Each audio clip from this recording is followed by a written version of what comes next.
The Maldives. Famous for their beautiful beaches, eternal summers, coral reefs, and sinking islands?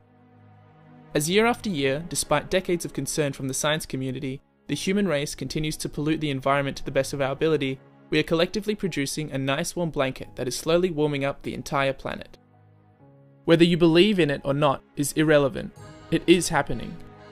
Everyone's heard about the greenhouse effect, and we know that it's causing the warming. Greenhouse gases trap more of the sun's rays and play pong with the Earth's surface to keep the heat energy trapped for longer.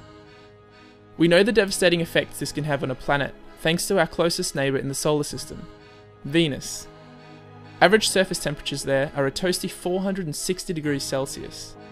It is slightly closer to the Sun, so what would the temperature be without the greenhouse effect? -4. The out-of-control greenhouse effect on Venus heats the planet 464 degrees Celsius. That's the difference between freezing water and melting lead.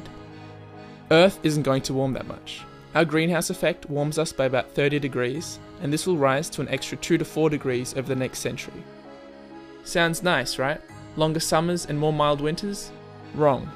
Through complex interactions with the Earth's atmosphere and oceans, it's more like heat waves in summer and even colder winters, with extra hurricanes, floods and bushfires thrown in as a bonus.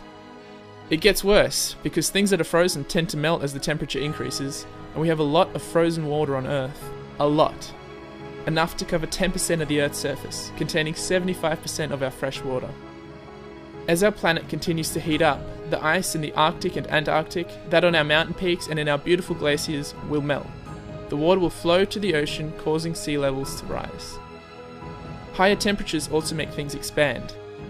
This causes the Eiffel Tower to grow 15 centimeters during the summer, but also leads to the thermal expansion of the entirety of Earth's oceans, increasing the effect of the rising sea levels. Coupled together, these two effects are expected to cause a rise in sea levels of 2.3 meters per degree. That's a rise of between 4.6 and 9.2 meters by the end of the century. This is a serious problem for island nations such as the Maldives, as their highest peak above sea level is this 2.4 meter high mound. The country is literally sinking into the ocean. The Maldives will cease to exist in the next 30 to 40 years. Action against climate change is often an issue pushed into the future, but for many island nations, it is not only extremely current, but in some sad cases, such as that of the Maldives, already too late. Children born there today will be forced to leave as they watch their country sink into the rising ocean caused by humanity's inaction. Although the Maldives still promote strong action against climate change, a large effort now also goes into finding a new home for an entire nation. The longer we wait for effective new policies to curb the world's emissions, the more climate refugees we will create.